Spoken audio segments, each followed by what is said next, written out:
Hello, everybody. It is Monday, January 20th at 7:01 p.m. EST. You are watching the Dovecote episode 55 with Eric Silver. Eric, would you like to introduce yourself?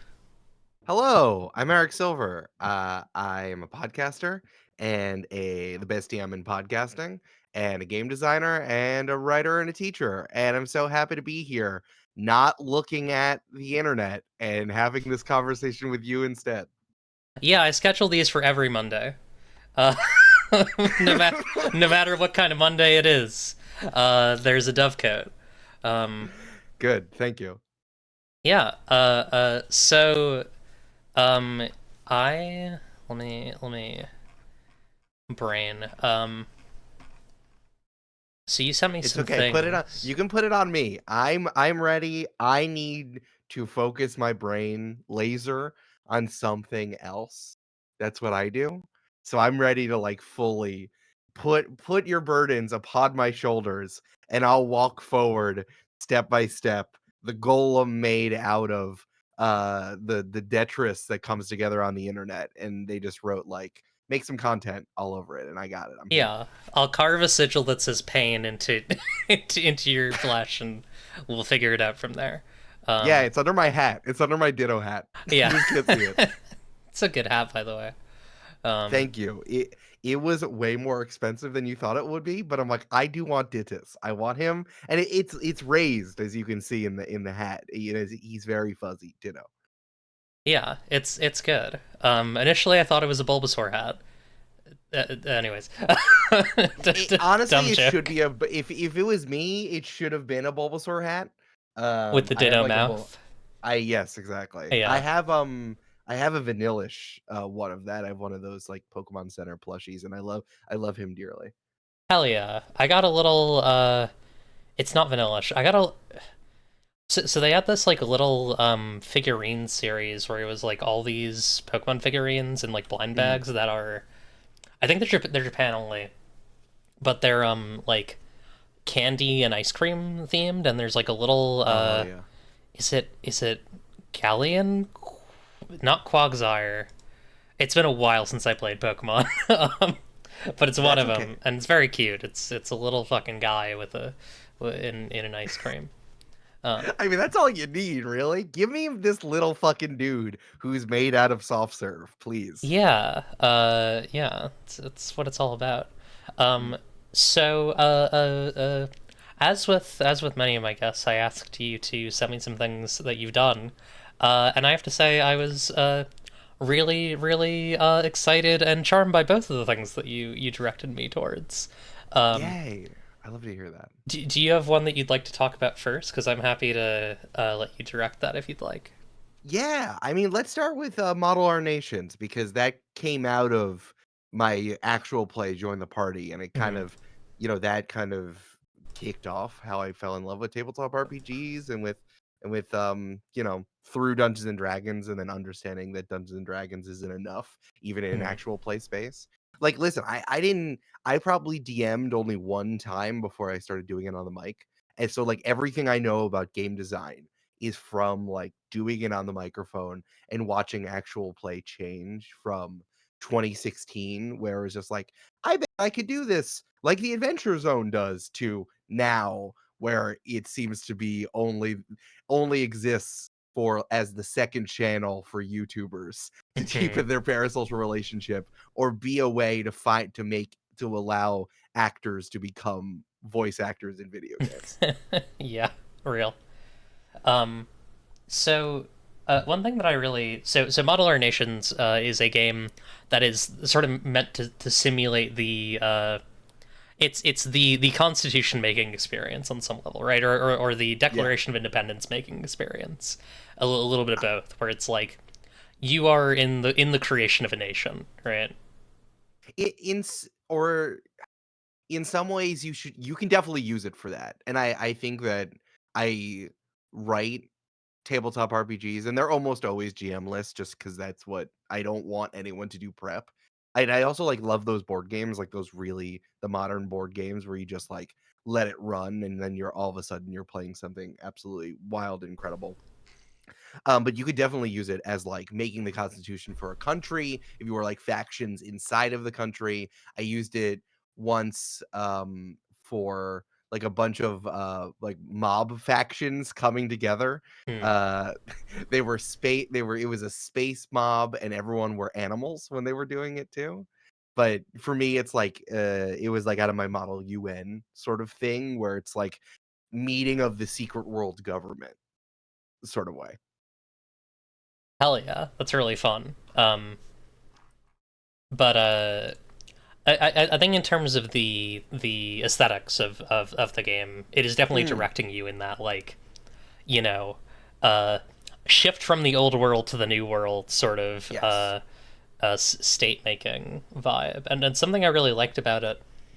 Um, I think there's like a tendency uh in I think especially like U.S. education where it's like the founding fathers were great men who worked Yeah, together to exactly. create a perfect new nation where they perfect democratic nation.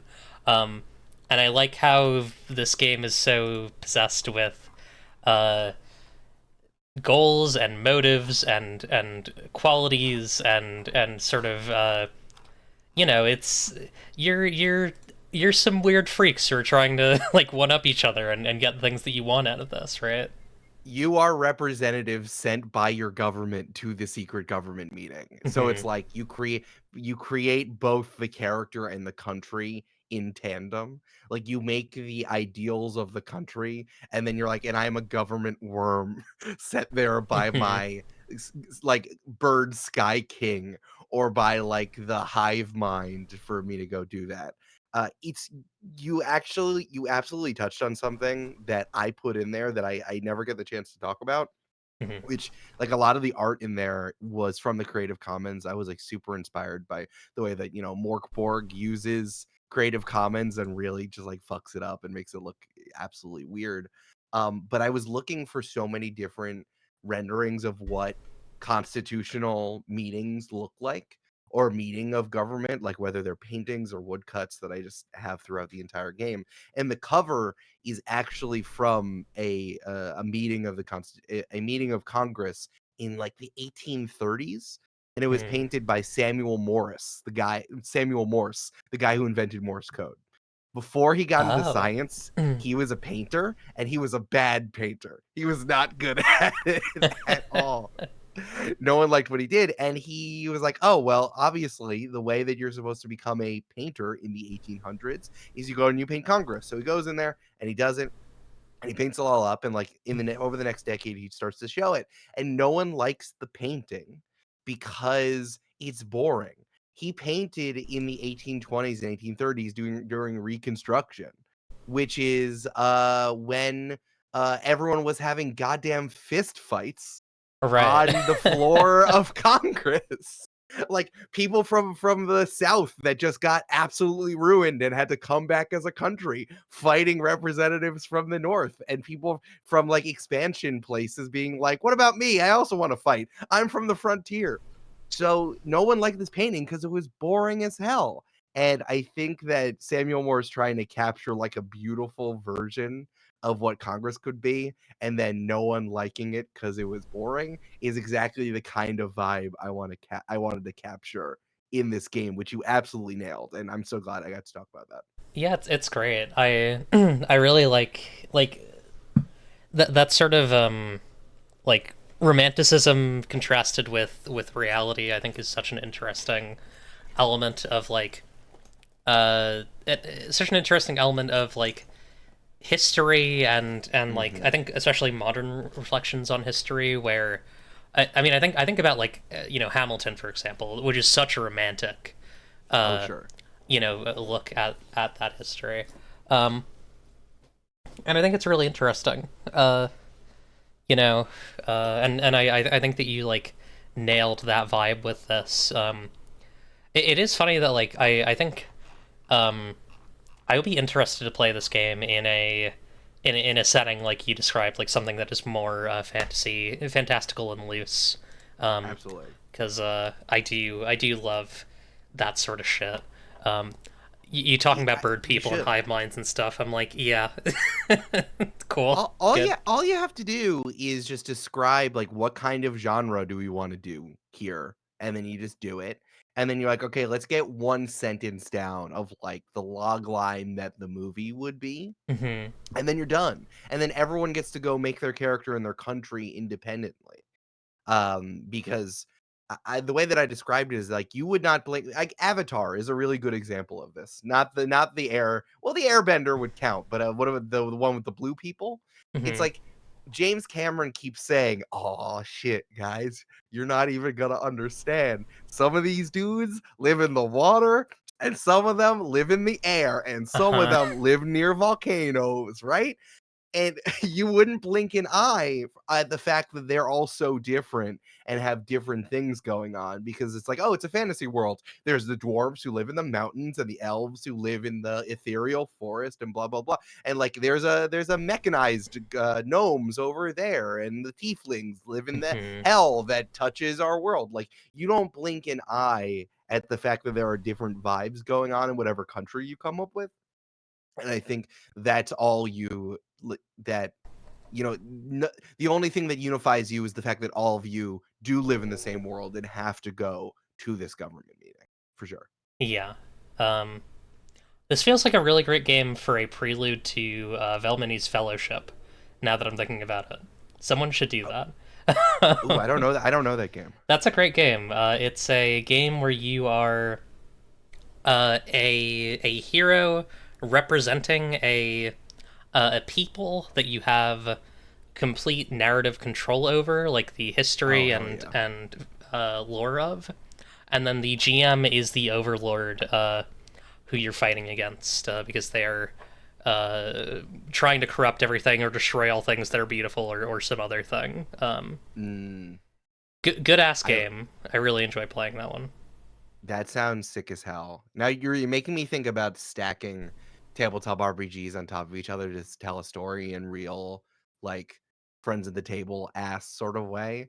Be like, I'm gonna dig out these three totally unrelated tabletop RPGs, but they're going to let us tell our space opera. And that's how Model Nations is a lever. It's a lever for Hmm. you to do a government meeting, whether it's something with high intrigue or something with like high palace intrigue, or something just for you to do as a world building game, or an opportunity for you to do that one episode in One Piece where all the pirate mayors all meet up for the first time, so you can like leave your PCs of your long running Pathfinder game and go do something else.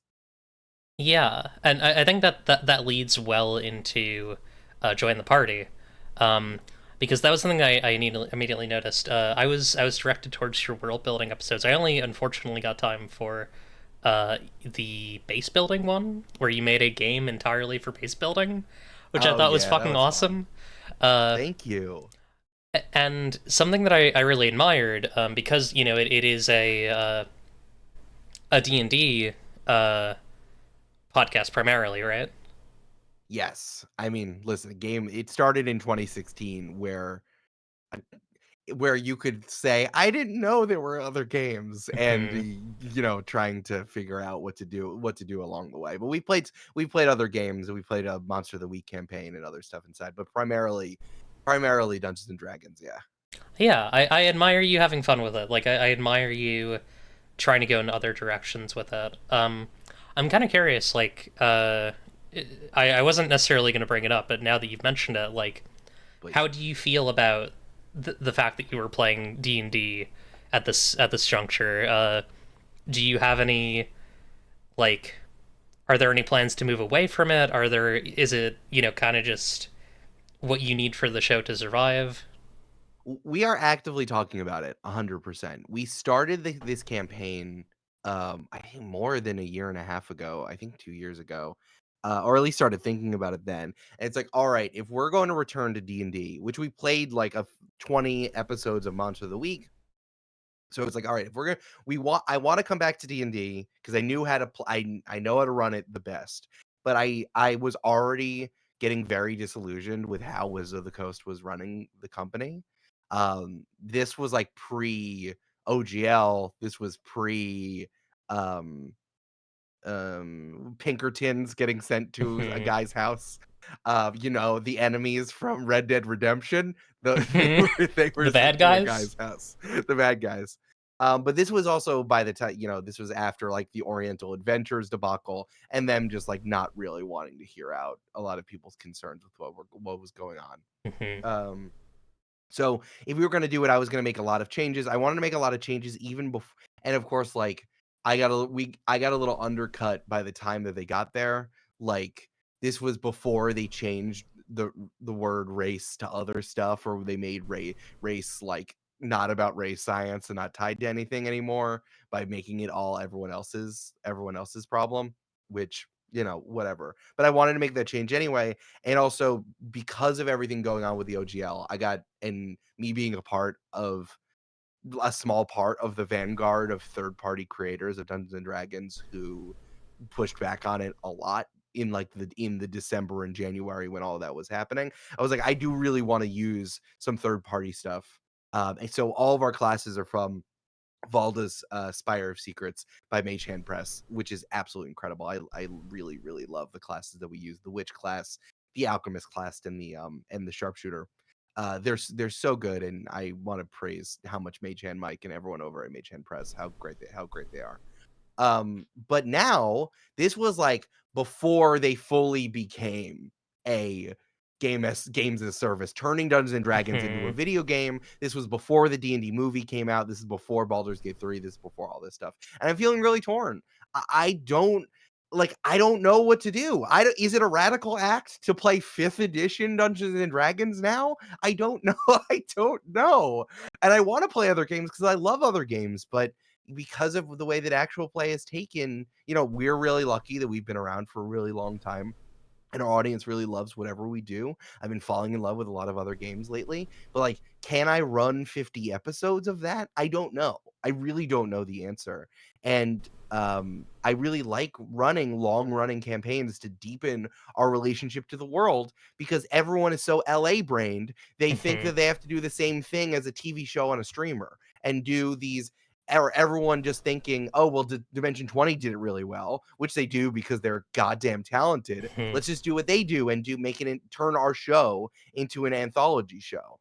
I don't know if I necessarily want to do that, and we're going to talk about it tomorrow. We're going to struggle with it because our third really long campaign, uh, a world of plant and bug people, a Yeah. pirate campaign of a world of plant and bug people is wrapping up. Our second to last episode comes out tomorrow, so our last episode comes out in 8 days. So we're Mhm. actively having these conversations right now. Hey, not to be too fine on this, not to make too fine a point of this, but you know a game you probably can play for 20 or more sessions. Velmini's Fellowship, um, has an absurd amount of progression. It is the thing about I do definitely hear what you're saying because like it can be really hard to a lot of indie games are really made for like 8 session or less campaigns, and Yeah. I would lean more towards the less side. Um, but I do think that there are a lot of really great games out there that are made for like really long term play. It's just kind of a question of locating them. If folks have suggestions, I personally would actually really like to hear those as well, um, because I do feel very similar to you, where it's like, all right, I want to do APs, so can I run this for, you know, for a whole year or whatever, or half a year? Yeah. The thing I love so much about games that are not Dungeons and Dragons is how much their form following function. Mhm. Like you are playing out, the example of Monster of the Week, you're playing out a season of Buffy, but it does of Buffy the Vampire Slayer or of X Files or of Scooby-Doo or of Gravity Falls. But there's constraints in that because you bounce off of the TV show episodic thing, the episodic thing that's out there. I think we really touched the sides of what we could do with Monster of the Week by Mhm. because we had to make sure to solve the mystery at the end, so we were recording 2 sessions at a time, which was weird. And getting 3.5 hour recording sessions to divide them in half, and then really feeling like the first half was the exposition and the second half was was like the action, felt really weird. So, when we consider other games, it's like, can I be loose enough to run an 8 episode arc? I don't know. Right. Not to say that they aren't out there. I'm just like, it's definitely something to struggle. It's definitely something to struggle with. Um, I'm also mad that Wizard of the Coast is taking this thing away from me. I'm I'm Yeah, so I feel I'm ya. so fucking mad that the company is trying to tell me that Strahd is my Blorbo and is selling me IP back to me. It's like, no, he's not. Mhm. I haven't used a book ever, my guy. So I don't know. It's definitely something that we're thinking about and struggling with. But we have a lot of really good stuff out right now, and I do a lot of game design on the show. I really like doing it. So even if we are playing Dungeons and Dragons again, there's gonna be quite a lot of either finagling of how I want to, or taking different bits from different games and grafting it off, or making new games on its own to do what we want to do. There will be a lot going on no matter what we end up doing after campaign 3 wraps up. Hell yeah. Um, it's interesting. I like you mentioned friends at the table earlier, and Hmm. it's interesting that one of the things just looking at the structure of your show, I was like, this is kind of friends at the table, but you're playing D&D a little bit. That's kind of where you are directionally, which I think is pretty cool. I'm trying to synthesize as much You are of what the most actual play incredible has pervert. out there. Congratulations. Oh hell yeah, House of Dreams is a pervert. Hell yeah, dude. Yeah, Good I job. so oh god. Do you want me to get into that? No, absolutely not. No, don't Okay, give me good. context. Yeah. um Thanks, House of Dreams, for being a pervert. Yeah, I think I have synthesized a lot of what actual play has to offer, and I was equally inspired by the initial kickoff of what the Adventure Zone showed everyone of what it Mhm. could be without needing to dive into the critical role of it all. And I'm deeply inspired by Dimension 20. I've been on Adventuring Party on Dropout, and yeah, Brennan's been on the show. Brennan Lee Mulligan's been on the show on Join the Party at least twice, maybe 3 times. I think so. He's exceptionally talented. And friends at the table, they'll always challenge to be like, let the game help you. Let I know it's a joke at this point to be like, oh, you got to play to find out what happens. But I think that has more to do with fall backwards into the game mechanics and let the game mechanics do it, so you're not just doing improv at each other for 90 minutes, which is what everyone is telling you that actual play is. It's just long form improv. No, it's not. No, it's not. I don't have to buy any classes. I know what I'm doing. It's Mhm. fine. So I am deeply inspired by um friends at the table as much as some other luminaries in the actual play space. There's some good shit out there. Uh Riley Hopkins also is a big when I do actual plays a big inspiration of Mhm. mine. Um Also, Brenton Lee Mulligan, come on the show. Anyways, no, I You have. could probably, yeah. I mean, you could ask. He's such a nice guy. He does have a child now, and I think that might Yeah, be part of it. But for no, sure. the last time my friend Jay Dragon, who is Mm. connected to things, when I was talking about dream people to get on the Dovecote, Jay was like, you know, Brennan's maybe an option, but he does have a child now, so that may For affect sure. things. So, um, yeah, I like I haven't referenced it recently because a lot of the my scale of who is and isn't attainable for this show is kind of completely bullshit. For but sure. I did have a list at one point of like people by how hard they would be to get on the show, Mm. um, and Brendan was definitely on that. uh, oh god, who else? Let me see if there's anyone else on that I can say that won't be weird. Um, I was at the top, and thank you for sending me $5,000. I yeah, I really had to give you like appreciate $2 trillion. Wow, Um, you revealed how much money I actually asked for, not the 5,000 I said I asked for. Oh my god. this is so funny. Okay, there's a person on here. I'm not going to say who this is. Actually, no, I'll say Mm. who this is. Why do so? Okay, so here I'll say the ranks, but I won't say anything else about who's on this. Great. Could reach out and get most likely, which is mostly friends. I could For accidentally sure. ruin their reputation, but we've talked. I haven't met them, but I think they'd be into it. And Oh Oh, nice. Brother. For some reason, Lucian Khan is in the Oh Brother category. I think I could get Lucian Khan easy. Lucian talks to me on Blue Sky. There you go. The thing is that you can just email anyone, and I'm saying Mm-hmm. this as someone who professionally does podcast stuff for a living. Just email them. Like their assistant, find their assistant's email, and then they'll tell them. And I'll tell you as someone who's like just sent emails and then people get back to you.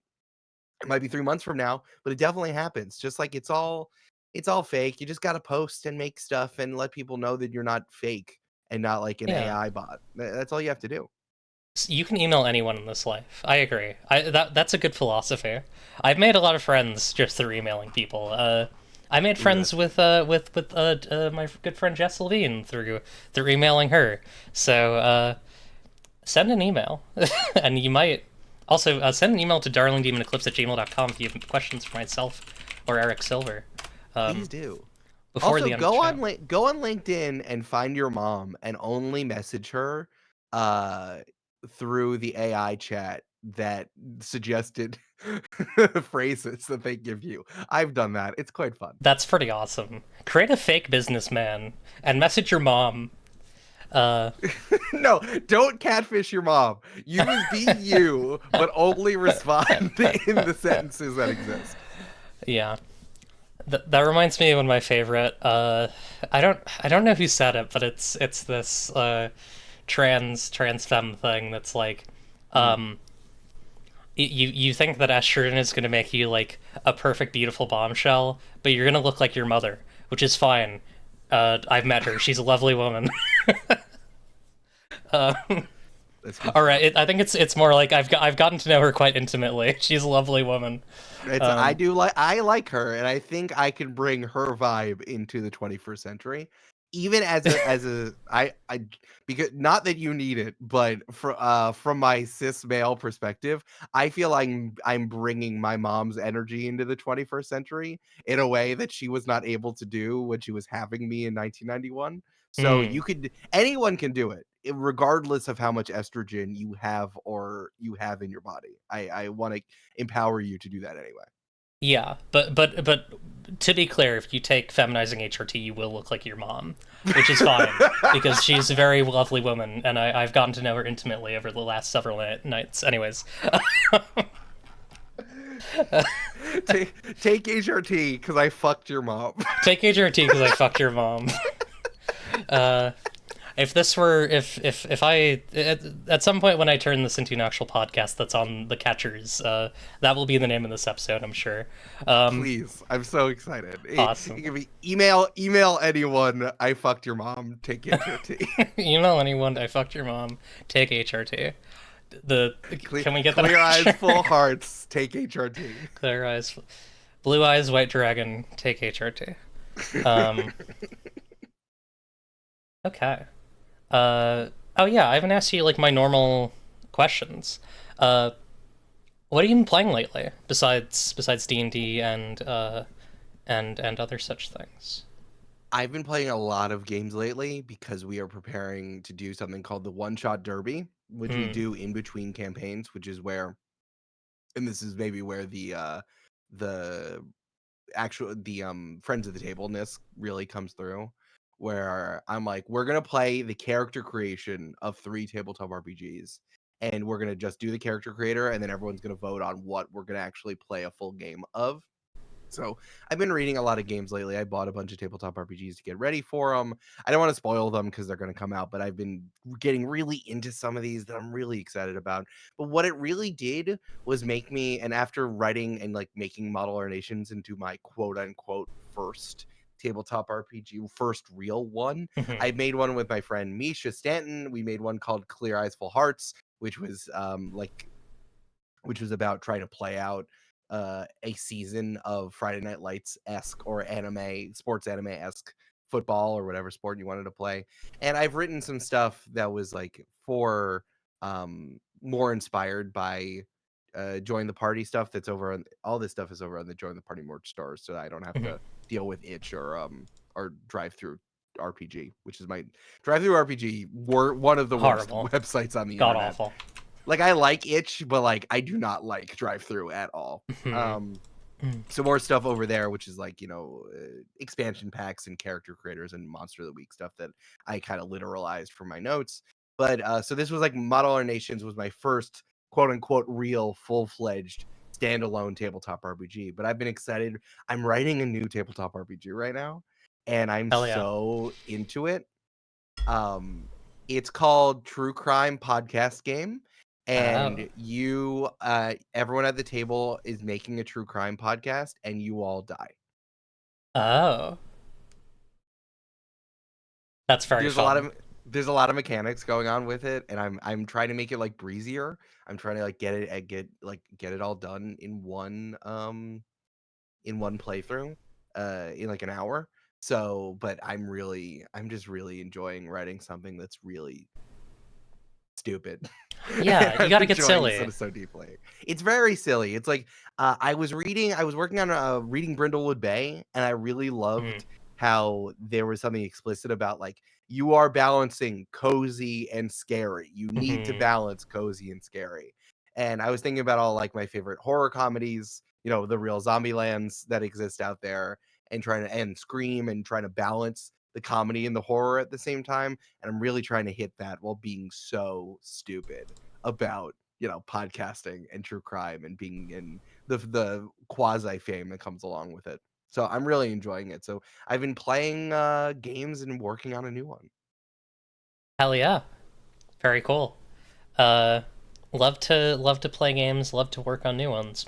Are there any games that are coming out in the future that you're excited for? Anything you're looking forward to? Oh, like other ones. I mean, I'm Yeah. excited for Austin Walker's new game. Me That dropped too. today. I did not know it was coming, and Hmm. then wow, there's two articles, a two-part interview on Rascal, and it's getting published by Possible Worlds Games, and I Tyler is doing great shit over there, and I'm like, Yes. this Love is going to Tyler. be the most Austin. It's like Austin Walker got to take all of his. I bet he took all of his vibes from the video game. He wasn't allowed to work on anymore because they laid everyone off, and he's like, I'm going to put it Hmm. in a tabletop RPG. Godspeed, my friend. Absolutely Godspeed. I'm really excited to see. I'm probably gonna buy it and just like luxuriate in it. I don't even know if I'm gonna play it. It just feels like something that needs to wash over you like the tide. What was I'm trying to think now because what was the video game studio that Austin Walker worked at for like a little bit God, that got I feel like I'm just gonna have to look him up. I'm gonna have to go to the. Oh, he I'm doesn't looking at have a his LinkedIn. Wikipedia page. He has a LinkedIn. God damn. Oh, Uh, okay, yeah, good. Possibility Space, which is very similar to Possible Worlds, but different. I knew it was different because I just knew it was similar though. Um, Yeah. Me when I go from Possibility Space to Possible Worlds, the bright the besides all the other things, the brightest possible timeline. Um, Truly. hell yeah. I'm excited. Yeah, I still can't. The fact that he like left the smoldering rubble of Waypoint, and Hmm. Waypoint remade themselves into remap, but he's like, I'm not gonna do that. I have this job making video games, which is like it's like ascending to godhood. It's like walking up to Mount Olympus. I know not in reality, but like that's the vibe sometimes that it feels. It's like, by the way, this is the end of the Hercules movie. I'm now a demigod. I've walked up to Mount Olympus. Here I am. And then just like unceremoniously that whole studio just disappears. And now I'm glad that Austin Walker has a place to put all of his ideas. I think he's really talented. Me So too. I gotta give this a look when I get a chance. I was too pressed on other things this morning, but Fair. it's one thing that I have heard about it is it is very poetic. It is very like words oriented, which is Weird for this man. Weird for the man who makes and puts uh friends at the table on his back. I'm so surprised. yeah. But something that I have also like, I'm interested to see what angle he's taking it from because I've played with similar stuff in Sapphic World Mm. with like PBTA moves that like are deeply interested in the words that you say, the words that are written in the text, uh, Oh. the words of moves. My friend Eden has referred to it as poetic crunch, um, and so I'm interested to see what Austin's doing with that. I kind of like that is like the way that a lyric game can almost be crunchier than an actual like crunch super numbers heavy crunchy game where it's Hmm. like I'm not in a workshop. Like leave me alone. I'm not writing a poem right now. I'm trying to let me play a game for a second. I wonder, yeah, how do you think it seems like the big game mechanic here is sentences, like literally Hmm. the words that you use. I guess my question to you, because I've never done this before, but it's like, how do you think a game can be, or tell me about the crunch that comes from diceless moves? Yeah. So I guess one thing I will say is Sapphic World is diceful, Mm. um, but I think a lot of the most interesting things that it does happen without dice, like uh, a move in Sapphic World might be like you can spend Spotlight, which is kind of its equivalent of like Inspiration in D&D 5e. You can spend Mhm. Spotlight uh, to add the word horrible to, or like replace a word with the word horrible in one of your moves. Oh, Um, that's awesome. and like that will have a fundamental that can have a significant impact on what that move does. Uh, it's something I want to make more uniform throughout the game, but yeah, like I really like the potential for because the thing about Crunch is about, to me, record keeping.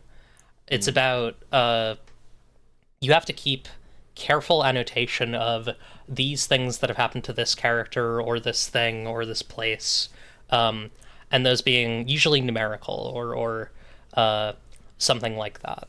And sure. Poetic Crunch says, what if that? What if you had to keep careful notes about like the the words that something is made out of? What if you had to note like a new thing that a place can do for you? Um, and I think those are really interesting to me. I think Wanderhome actually does a lot of this. One of the big criticisms I saw of Wanderhome, which I actually think is a strength that it has, is that it requires a lot of bookkeeping. Um, Mm, and I think that one slight issue with it is it does kind of lack the tools for that bookkeeping. It doesn't really have many of those play resources, which I think I yeah. actually talked to Jay about on the show, and it's like, yeah, that was just a time limitation. Um, but I do think there's a lot of value to be had in like games that are interested in uh, changing textually. Actually, I have a question. Have you played any Belonging Outside Belonging games? I have it because it's required for me as a Jewish tabletop RPG person. But I've never played it. I just like reading it, like reading like a Jonathan Safran Foer novel, or like the shtetl portions of Everything is Illuminated, and just like having that very specific genre of like magical shtetl washed all over me. But I've never played Hmm. it. Yeah, those games, Dream Apart and Dream Askew, and then the games that have extended from them, I think have a lot of interesting things to say around like um, the value of words in games, the value of like Mm, narrative truths, and how those can like affect things. I especially think some of the later stuff, like I think Riley Rethall and Jess Levine have made like huge technical leaps in what those games can do with yeah. Galactic and going rogue. And I don't I don't just say that because they're my friends. I think that's like a pretty true thing. Um, but yeah, I'm excited to see what Austin's doing because it sounds like Austin is taking this from a very different, more oh yeah, this fucks. I'm just looking at the sample pages now. This is interesting. When I read the stats and it's like 20 classes or like 40 classes, 20 NPC classes, I'm like, no, no, no, no, no, no, no, no. I have to buy it. I just have to buy it. But I'm again, like I'm really excited. I know what his work is, so it can't be bad. Definitely can't be bad. Yeah. Also, the 40 NPC classes almost makes me wonder if they're doing a Galactic or Wanderhome style, like almost traits sort of thing. Very interesting. But I suppose I have to read this. I think what I'll probably do is try and read it and ask the other person who I have. Who do I have next week? Oh gosh, 120, 127. Yeah. Is it Sabrina me again? Hawthorne. You have to tell me if it's me again. It's not you Or again. it's entrapment. Sabrina Hawthorne. So I'll ask Sabrina Yeah. to read it, and we'll give some actual thoughts on it instead of just kind of waffling. Not to say we're waffling, but you know, there's only so much we can say about this thing we haven't read. Of course. For a thing that dropped today. Yeah. Yeah. Okay. Well, how do you feel about getting into the news? Maybe doing two of these and then taking a break and then doing the last in some mail? I would love to do some news. I am so blessed that I get to merge my two things that I think and think about all the time, which is making stuff on the internet and writing about it and tabletop RPGs. And gosh darn, we have a hootenanny for us. And the other Yeah. one is vampire sex. Yeah, let's just go down the line here. Speaking of vampire sex. Um da da da. So, last week, Monstrosity launched. This doesn't have any pornography on it, does it? No, no, no. I didn't double check, but yeah, okay. Monstrosity launched, which is, or it set up its whatchamacallit. It's like, it's launching for this year basically, which is a vampire LARP of erotic horror, which is like a full contact vampire LARP in Atlanta in October and November, which I find fascinating. I will say I did apply for this because it is like, you know, uh, it is in my sphere of interest as a person who makes stuff who makes teacher RPGs who are in this area or that are in this area. But I just find it really uh, what's my point with this? I just find it really. Oh yeah, right. I wrote things. I had ideas for what to actually talk about here, didn't I? Yeah. Hang on, I just realized my tab management is not ideal, so I'm just gonna do some finagling. No, that's fine. But And you're allowed to just say, this is my shit. So we're talking about it on yeah, my show. this is the sort of shit that I enjoy. So we're talking about it on the Dovecote. Hell yeah. It's I talked about this with some other folks, and a friend who I will not name because I don't know if they want me to bring up their name. A friend brought up the idea of like this is a game that is attempting to like sexualize play. It is fundamentally it is a LARP that is being infused with sex, and my friend brought up the idea of like, what if you sat down with your partner and were like, we're gonna play this thing tonight, and it's not a game. Like it is a sex act that is that is designed, right? Like it is a gamified sex act. And I found that really fascinating, like, because I think that there's something inherently dorky about like bring like a PDF or a or a hardcover to the bedroom, bringing my tome that has all the special rules, um, for how to do it nasty into the bedroom. But I do think it is interesting. Like this is a space that in TTRPGs, obviously, as I've said, like I've really been interested in, and not to toot my own horn too much, like have been pretty deeply involved in a modern like uh, era of, I'd say, a modern kind of mini renaissance for this sort of work.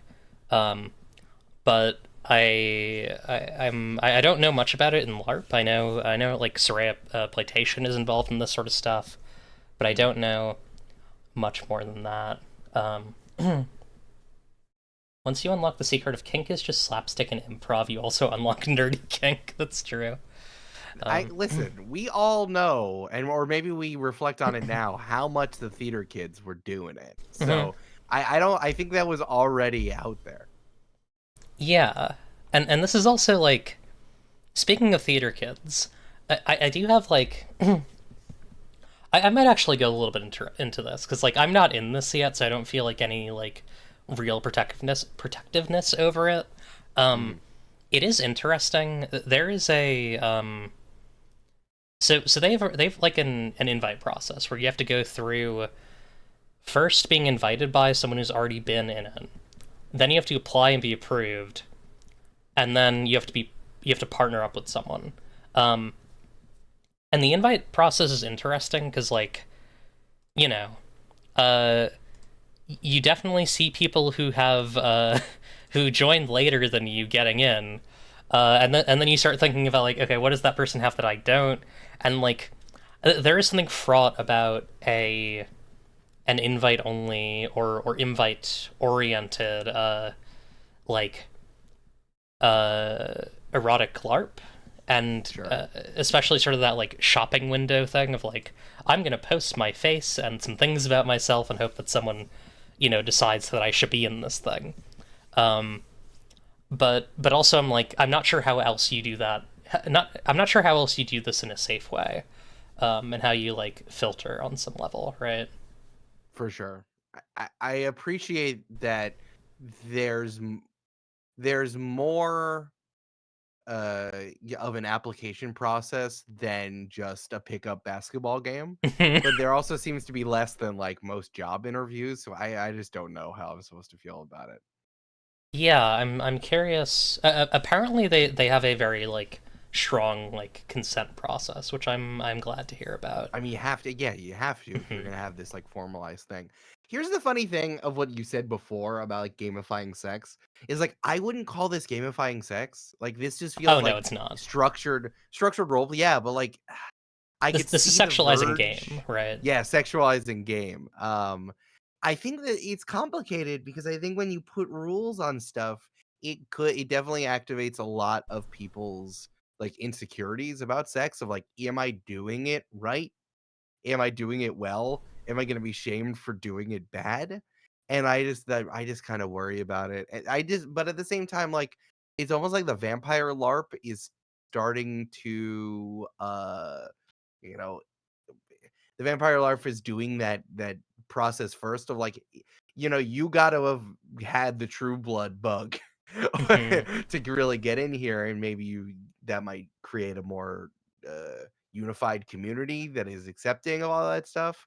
Yeah, that's always the thing that I don't know. I've never done anything like this, but it's like when you have a community project where people bring enthusiasm but varying levels of skill. how, Hmm. how are you supportive about this? It's complicated. Yeah, it is. I I'm excited. Like, I'm really hoping that I get into this. Not even because I like. I mean, I think it'll be a nice time, but like, I kind of want to.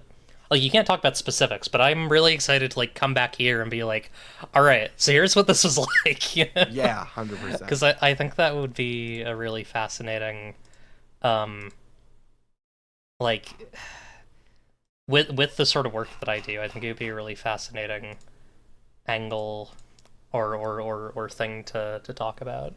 Um, I also want you to know that a vampire maybe not a LARP, but I guess, and I don't think this, but I'm gonna say it for the joke. Like Vampire Orgy in Atlantic City does feel like a setting in Monster of the Week, and I Oh, appreciate absolutely. Yeah, it's good. that. It's I mean it's also very much obviously Vampire the Masquerade, right? Which is like For sure. deeply tied into LARP, in like huge ways. I mean even like my friend Mhm. Jax Romana who makes a bunch of LARPs and has written wrote parts of the romance book for or actually was it the romance book? Wrote parts of a thing for Vampire the Masquerade. Don't Sure. I don't know which one it was. But like there is a there's an intersection there. Both things that I'm not very knowledgeable not very knowledgeable about, unfortunately, as much as I'd like to be. But Vampire the Masquerade seems to have it all figured out. That it's like it's self-selecting because, like I said, self-selecting because of the vampire stuff. But they're really cooking. mhm. There. It's like going underground and seeing the mole men have like good public transit. Like you nailed it. Congratulations. Yeah. Um, Listen, the D10 dot system successes. It's functional. It does the job. It's awesome. Yeah, I think that's. Let's hop on to our next bit here. This one's longer. This one we're gonna be talking about for a bit. Yeah, So we need to talk about we boy, need to talk about tabletop role playing games. boy. Looking at this on the new like minimalist Polygon website is just it's really hurting me on the inside. Yeah. Uh, so let me try and give a rundown of what happened here. For sure. Um, I'm happy to do so if you need it, but you got it. I'll talk about the Charlie Hall one, and then you can talk about the Chase one. Yeah, for Um, sure. because I feel like I'm gonna come into the Charlie Hall one really hot, and I don't want to bring that to the Chase one because I do like Chase. No, I agree. I agree with you, and I'll give some temps some. Not that I necessarily disagree with you, but I can bring some mild tempering to it. Just making your Awesome. chocolate into that like real good shiny chocolate that you need it to be. Yeah, good. So I'll I'll read this in the order that I wrote it, just because I think it's funny. For Personal sure. note: I do not like Charlie Hall, and I feel he has been doing this sort of thing for years. Uh, Okay, yeah. Let me get in here with the tempering because I agree with you to an extent. Charlie Hall works at Polygon, which is owned by Vox. It is a big owned corporate media thing in the way that so many of our blogs have been turned into. I know it is his employer expects him to take Dungeons and Dragons PR and turn it into articles. I know that. Like I definitely know that's his responsibility.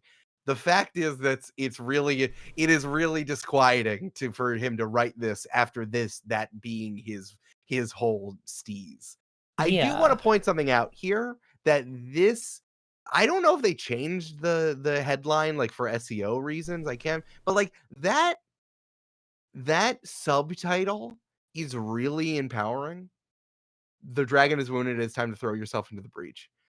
I have seen nowhere, and we just had a whole conversation about how Wizard of the Coast has been beefing it for a long time. I have seen nowhere acknowledging that Wizard of the Coast is bad at this in any sort of like headline or subtitle. So when I first started reading this, I was excited. I thought it was going to be him as someone who reads so many PR releases from D&D, acknowledging all of their faults and seeing how other tabletop RPGs that are not D&D are thriving. The companies and the individuals. yeah. Like it's a good starting point. Like I think this is a good start. This kind of belies maybe where we're going with it a little bit, but like For just sure. looking at this straight, it's like, okay, this is cool. When I saw the headline, it's like, what are people mad about? And then I Yeah. looked, and it's 100%. like talking about how D&D sucks, talking about how Is it D&D even though sucks. it's not even talking about how D&D sucks. It's talking about in the way that companies get the benefit of the doubt from people who have corporate jobs writing Right. journalism. It's like, look at how this company is missing the mark. Look at how they're letting down their projections that they made to shareholders in a way. Like how they're missing publishing deadlines. Like the main point of all of these paragraphs is like they're not really publishing anything other than putting out the rules of D&D 2024. And like Mhm. that's not a very strong thesis. Yeah. Uh, gives an example. Mothership's really cool. I mean, Mothership is really cool. I love Mothership. Mothership's great, but it's a game. It's one of them, right? I mean, I guess Yeah. it's a game that a bunch of people have contributed to, Yeah. and that's it. It's just, you know, that's all you get. That's the whole article. There you go. So, indie games get loud, but I am not giving you. I'm not handing this megaphone to you. This is mine. Right. Don't get your disgusting spit on it. I can't hear you over the megaphone. Why can't I hear you? Yeah, exactly. I get like this. I again, I'm really trying to give him any benefit of the doubt here because I don't feel as vitriolic. I don't feel as like I don't feel like as mad as so many people were on Blue Sky. And again, I know that he's like corporate owned, but I know he's also the guy known for writing the PR articles for D&D. Mhm. Like this is such an unforced error. Why would you the tone and I mean you're scrolling through it. I need everyone to Yeah, I went understanding is quickly. how condescending the tone is. Read this yourselves, And folks, if you get some time. It's that's interesting. going to be the tie here for both of these articles is like people are trying to say something that I really think needs to be said and they say it they cannot help but scold the internet. Only together can the dozens and dozens of tiny fandoms out there hope to rise above the din, especially once the dragon starts roaring again. Like, Oh yeah, fandoms have no idea they need to be big. Wow, thank you. Thank you. yeah, Thank you for letting me know. it's you know, it is what it is. I listen. I'll No, kvetch please. about Charlie Hall all day. I didn't want to like undercut your energy. I'm just like trying to this is such an interesting artifact It is. from like a journalistic perspective, which is and from a media creator perspective, which is also what I do that on my other podcast called Attach Your Resume, where me and our CEO of Multitude, the company that I co-founded, where who's Amanda, who's our CEO, where we interview people about like their jobs on the internet and what it's like. And we've talked to Rowan Zioli from Rascal, but also Gita Jackson from Aftermath and people from Defector and CEO of Patreon and stuff. And it's like someone lets you write this article. Chris Plant, editor in chief, or whoever approved it, was like, "Yeah, Charlie, write that article you want to say about how independent tabletop RPGs have an opportunity. Write it." And like this is what he made. I'm baffled by by how he couldn't tamp down his need to scold when he had a golden opportunity that he probably gets like 3 times a year. Yeah. I have a bachelor's in journalism, so I did a little bit of it while I was in college. And this to me, like, if I were to hand this to a journalism professor, they would say, like, well, first of all, like, I didn't really do editorial in college. A lot of it was more quote unquote objective journalism For sure. for whatever that means. But I think like something that I would identify here, um, this just kind of strikes me as um it's trying to get people to do the thing without it's not practicing what you preach, right? Like it's trying to get people to do the thing without doing the thing yourself. Right. And I think that's kind of the fundamental it is an article that is like just like completely lacking in ethos, because it's just like Charlie Hall for years has just been trying to not trying to, Charlie Hall's thing for years has been, hey, there's a new you can get the Baldur's Gate 3 characters in the new D&D 5e virtual tabletop, and it's like, how are you going to say that? How are you going to do that and then like try and be like, all right guys, you're not being loud enough, you gotta be more loud about your games, I'm not hearing you. as he said. Um, Yeah. Yeah. It's interesting, especially like in comparison to I mean, he's yeah, you don't practice what you preach. It's like if mhm. he as the steward of this vertical on Polygon has, has contracting power, and I'm glad that Rowan writes articles for Polygon is really is exposing indie. But it's like, compared to like there's an article by M. Friedman that came out in December 2024, who people know as like this academic who studies actual play. But like what the entire article was her recommending her friends and like, how are we? It's like, can we not? Can we practice some amount of objectivity if we're going to recommend stuff? Like, why is everything so much about getting ahead or being so about your personal opinion that doesn't look outside of yourself? Right. It really, really bothers me.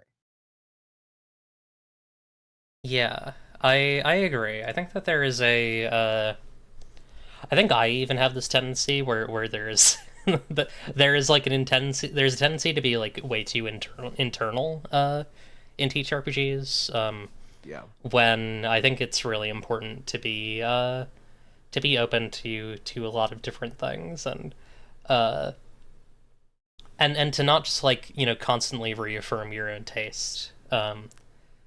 Uh yeah. You want to talk about Yeah. the Chase article? Yeah, I think they're in conversation because I think that this was in response. I think there were a ton of articles sorry, a ton of comments on the Polygon article and a ton of conversation on Blue Sky. Blue Sky has the juice, folks. We're having tabletop RPG conversations over there. That's it's happening. This was in response, but I think that people were like, "Hey, Rascal, recommend by indie tabletop RPG." And I think that Chase Carter, who wrote this, who's one of the co-founders of Rascal, felt like he had to write it. I think that he's talking about something that I agree with, and I wanted to say I was going to say right before we pivoted, but it's like adding a dose of professionalism to an artistic form will help us all stop feeling like everyone's just pushing their friends to the front and like it's everything's such a popularity card contest. I think that's what Chase was getting at, but the tone once again was rubbed a lot of people the wrong way, as I think Chase said on Blue Sky later, and as he kind of addresses in the update that's in Yeah. this article. He's talking to someone who wasn't reading the article, like talking to people who met at Gen Con or in back rooms and are talking about this and the expectations of what tabletop journalism is supposed to be. And we see this in video game journalism all the time. It's a recommendation machine or it's a sponsored machine, like you're trying to curry favor instead of actually doing journalism.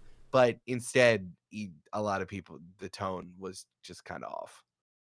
Yeah, I for one am not particularly mad at Chase. I think like I understand because I think there's something to be said about the fact that um, a lot of the people who I saw getting upset about this particular article are a lot of the same people were who were involved in the Big Bad boycott.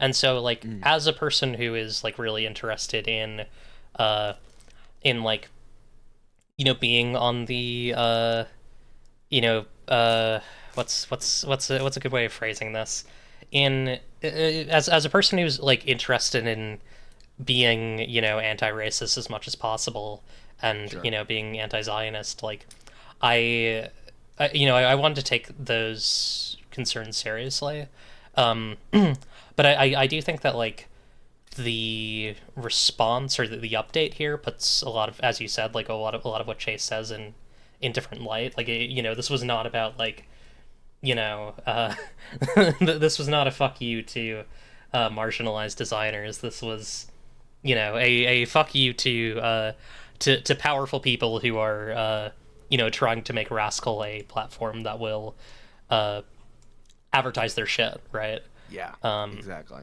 and I think it's interesting. I think it's understandable that people had that reaction to it because it's like such an intense subject.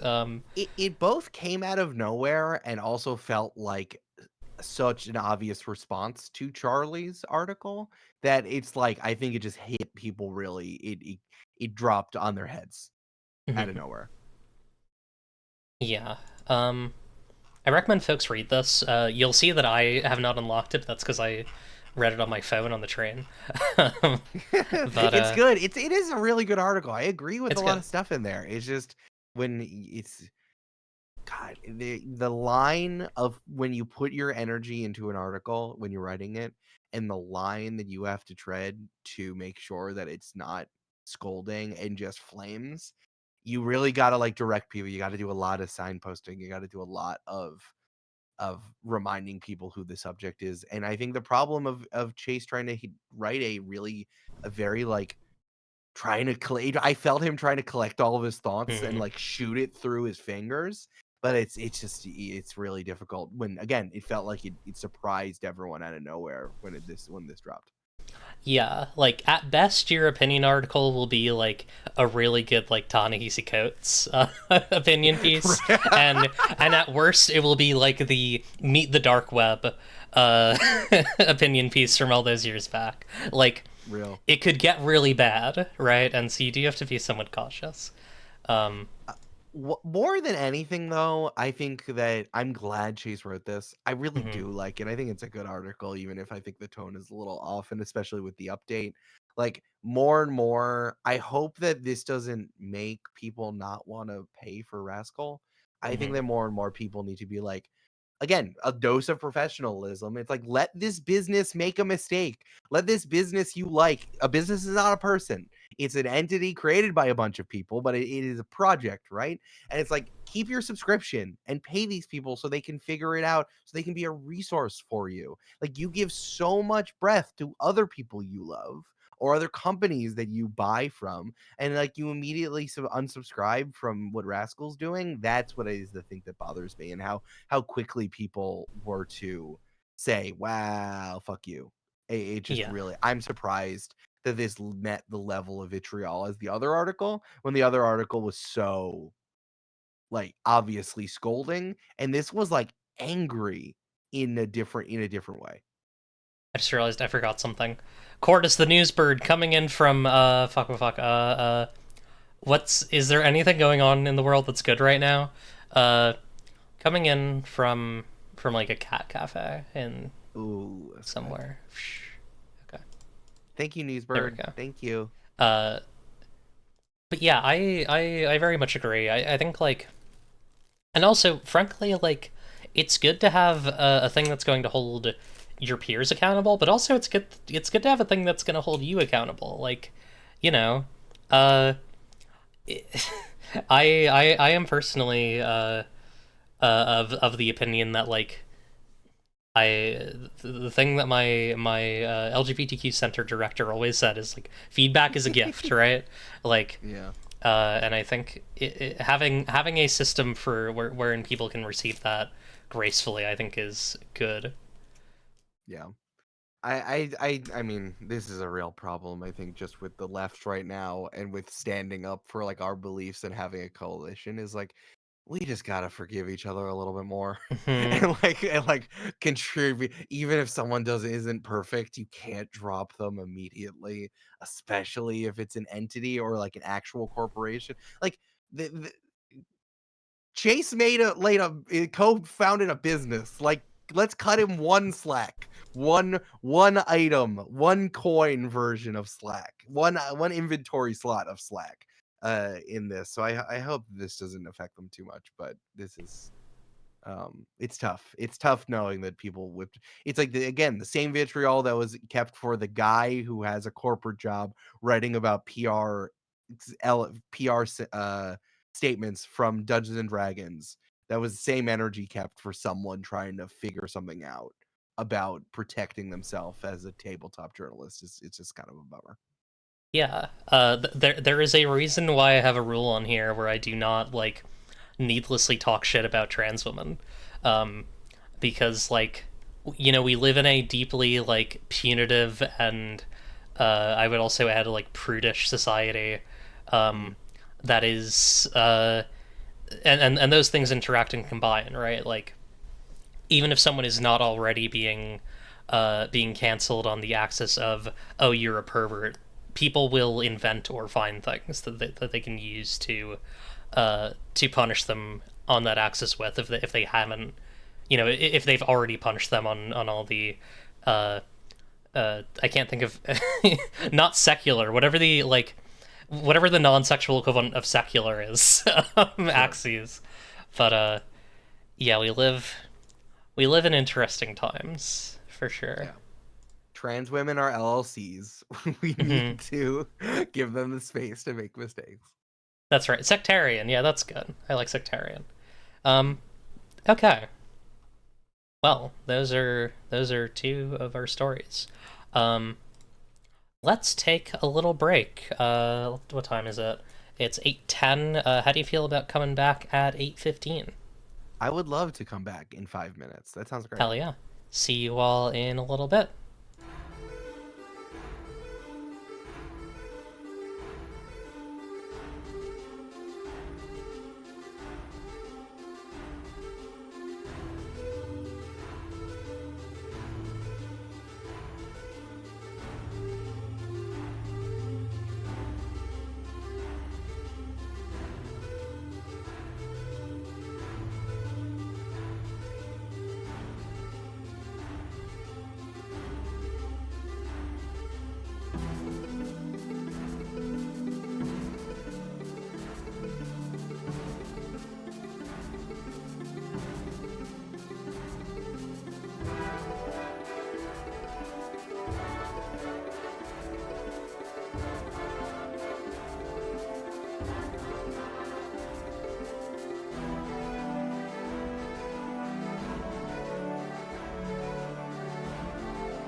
Hello, we are back with more Dovecote.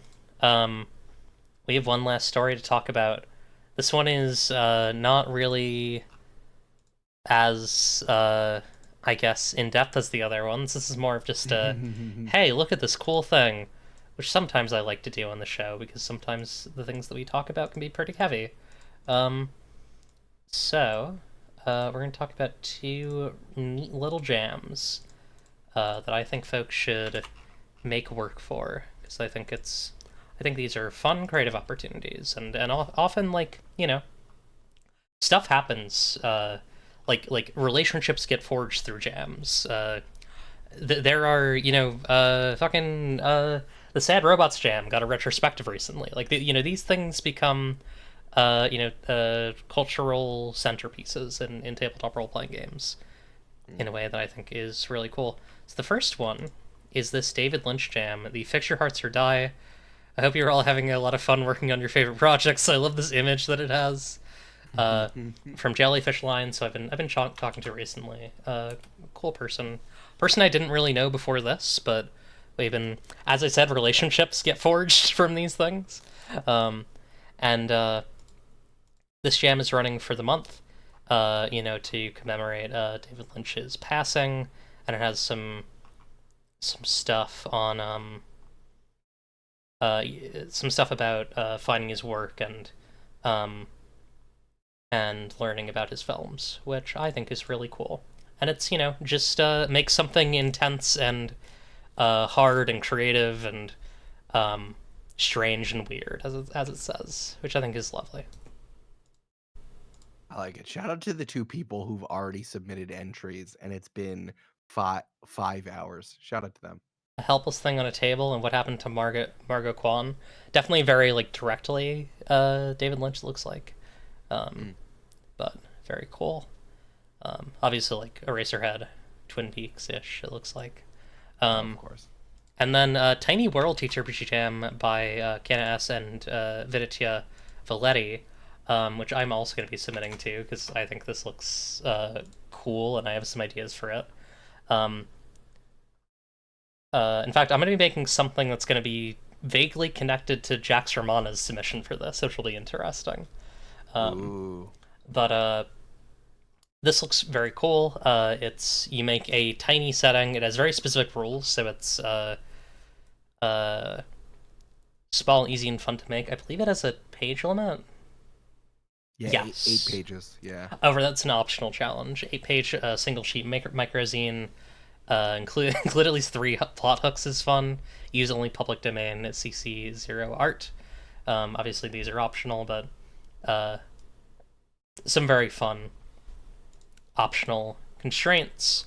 I'm going to be trying to do both of these. I'm getting a little close to the deadline on this one, but I'm going to try and finish up my submission for that this week.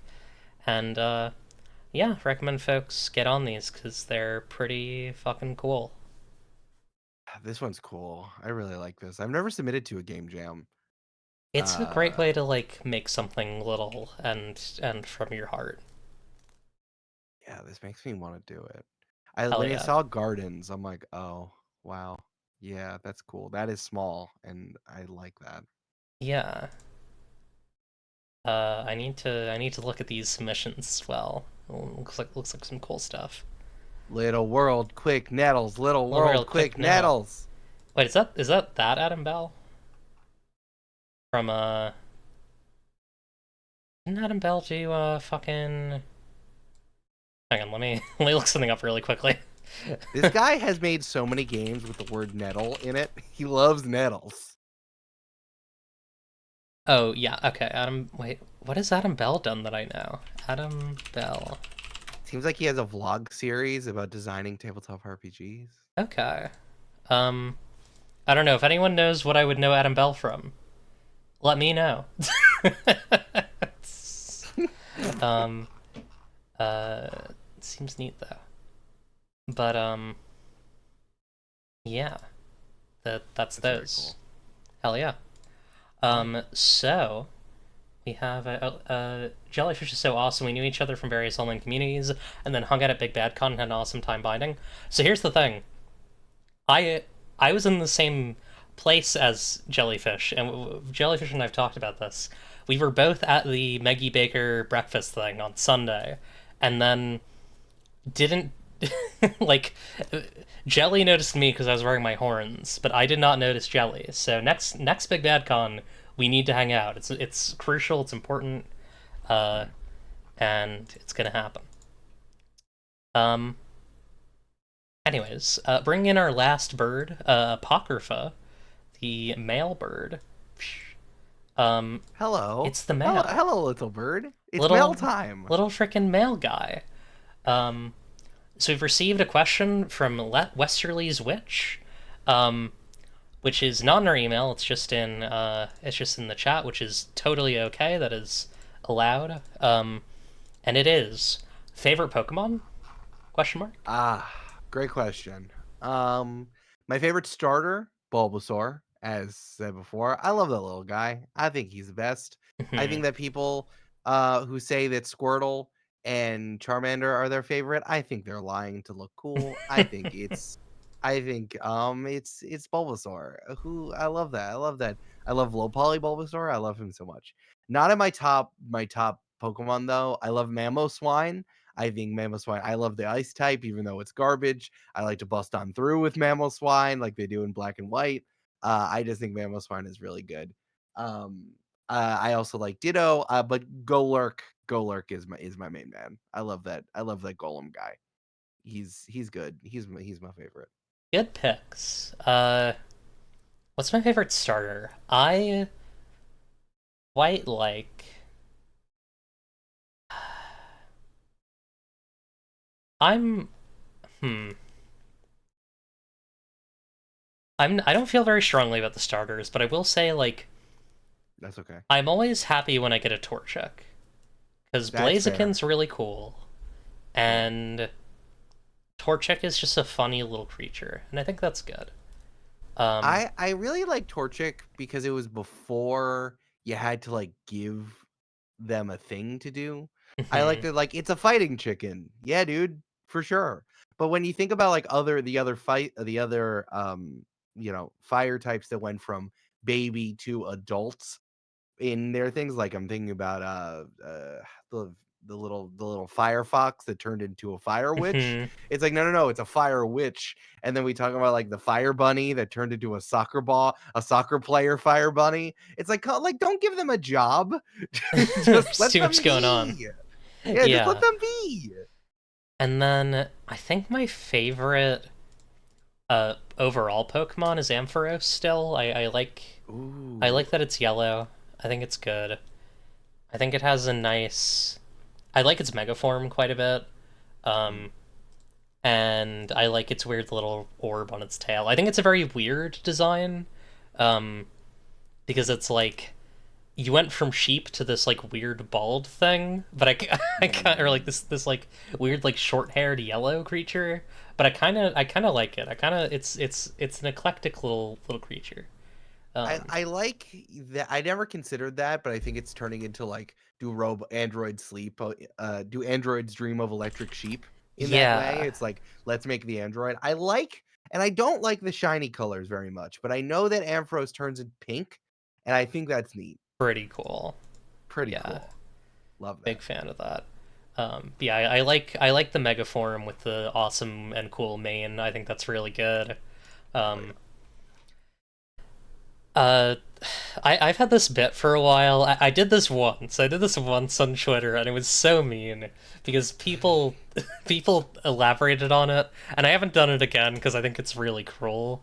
But so every once in a while, one of those like starter sheets will show up, and it's like circle the ones that you like best, circle your Yeah. favorites for each gen. I did this thing where I took one of those and I made a new one where a couple of starters and later gens are swapped, and Oh, people really? people would repost it without noticing that I had swapped a couple of the later, like just like one of the fire ones, the two of the water ones, like really subtle, um, I which think you was should do it again, but you have to swap in at least one Digimon. that's pretty funny. I do like that idea because then Hmm. it'll be pretty obvious that I'm fucking around, right?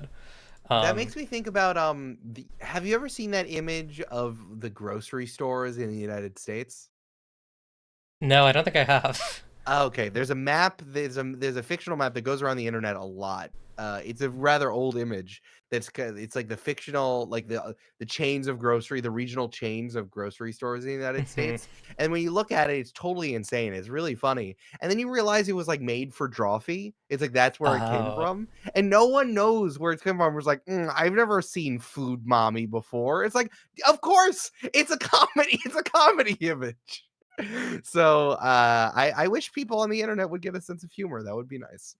yeah, I Here, excuse my crunching keyboard as I look this up. hell yeah. I my sense of humor, unfortunately, like I there are a couple things that I find really funny.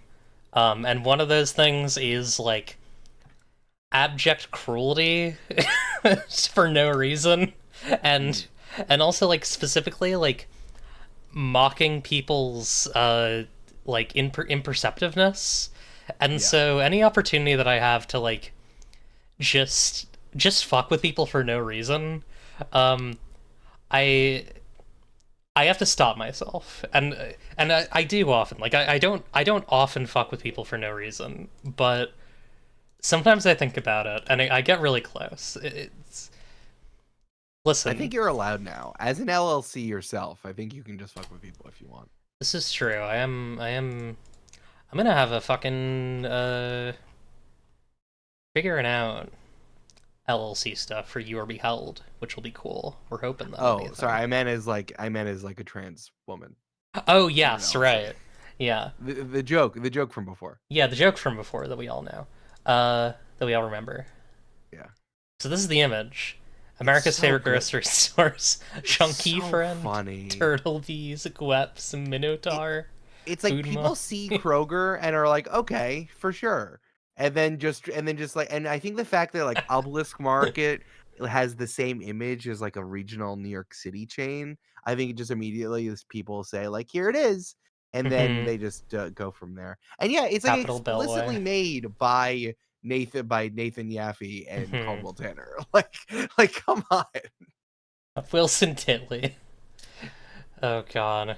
Gulf Toast. Plain Plains. Listen, I stand Food Mommy. I'm Mhm. I'm Midwestern till I die. Food Mommy is the only place that you get food. I love the Easterlands. The mid up is also pretty good. It, Um, this whole thing is perfect. Like Corb it's funny. Tortoise. I like Gulf Toast. Like that's underrated. Great Flamingo and Gulf Toast is just incredible.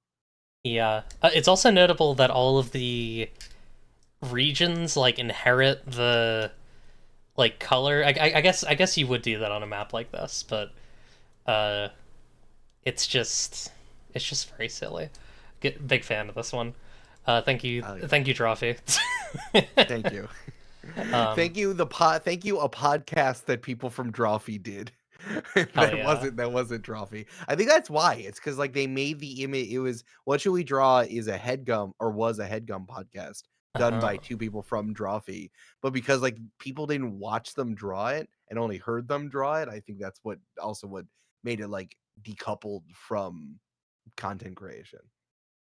yeah. Yeah. Uh, Ooh, can I answer a question that I see in chat, which is related yes, to Model R Nations? I was about to hit that. Oh, please go ahead. What is your favorite? It was a is it actual factuals one? Yeah. What is your biggest RPG player or actual play pet peeve? Ooh boy. Okay, so I Model R Nations, as I said, came out of play on Join the Party. I wanted to make this government meeting. I wanted it to be, again, One Piece inspired. For those of you who watch One Piece, this is one episode where like all these powerful pirates meet up like in a formal meeting. And I find it so funny, like forcing action heroes to make formal meetings. So like Mhm. I wrote it like that, but something that I really is a game mechanic that I really love in Model R Nations, both for my love of board games and also from and how much it was inspired by, like board games that have very specific factions or like that have very specific powers that only one faction can do. I think they do this in Root, they do this in Twilight Imperium. I really like it. There's a winner in Model R Nations, because I Mhm. wanted it to exist that by having more of a formal winner, it takes winning out of the equation of tabletop RPGs. And we've been discussing this forever, for as long as Reddit had a D&D board or whatever, where Right. it's like, oh well, there's always a guy who tries to win tabletop RPGs, right? But I Mhm. think that we now have a evolved form of that, and a more maybe nefarious one, that a there is a person is trying to win the actual play or the stream by being the most unhinged and the most chaotic. And that drives me crazy as someone who runs an actual play and who Mhm. is always being the DM, who is always being the DM or the GM, which I love to do, but also like and also that unhinged is one of those words, and chaotic are one of those words on the internet that just means good, that people just Right. kind of reach for.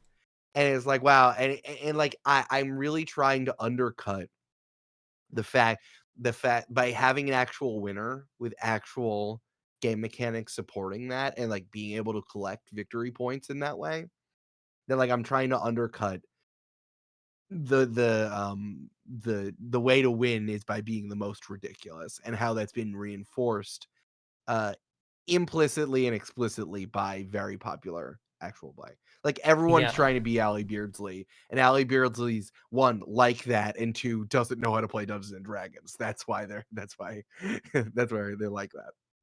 I agree. I that is I think also a thing that I struggle with. I struggle with a lot of things in AP. If I were to say a pet peeve in AP of mine, Mm. I will not name names, but there's a very popular AP where the tone is constantly, it's just always epic. Like it's always like Ugh, yeah. you grab him by his wrist as you go into the store to get a burger. And I can't I stand love that that. sort of thing. Like really compelling performances to me, like uh come from a very like normal human range of emotions. And that also comes down to narration for me, where it's like I think really good narration has a rise and fall, has different tones, and I just there's something about a specific tone of uh music blasting in the background, like always Mhm. at 110% that I can't stand. It's too much for me. Um, Yeah. yeah, that's my pet peeve. Do I, we have? I I can see that. I mean, I think that something that we've seen is the LAification of actual play, and it being Hmm, used, that I how I describe it, and it being used as a springboard for getting in the entertainment business. It's like it's being inhabited more and more by actors, and actors are like that. And I hmm, just wish that we didn't seed this whole performative space to actory type people, the stereotypical actor, because then everything becomes very epic. And I think something similar that also bothers me is the whiplash of tone from laughing is hysterically about a vagina joke to Mhm. trauma crying. I mean, that happens within 2 minutes, which I think is along the same lines of what you're getting at. Oh, I think I know what AP you're talking about. Uh, maybe. It's, Maybe. uh, you'll never know. Uh, Buy Model R Nations and DM me on Blue Sky, and I'll tell you what I'm talking about. yeah. Actually, you know what? Fuck it. No, you can DM me. You can find me. DM me somewhere. Or send me an email, and I'll say yes or no, and that'll be it. I say, And you you alone will must know. send Eclipse an email, or it Yeah. doesn't count. Send me an email at darlingdemoneclipse@gmail.com with your guess for what AP I'm talking about. Wait, that's not the email address. Hang on. This one. Yeah. And And I'll send you a response that says yes or no, and then you'll know, or you can I won't. can I can I give one more actual play hot take? Yes, absolutely. I think everyone needs to stop listening to the Adventure Zone because those guys don't want to make that show anymore. So everyone should let them live. Let them out of their golden Uh, cage, please. mhm. Yeah, I don't think they want to make that one They anymore. don't. They don't. Uh, yeah, no, that's real.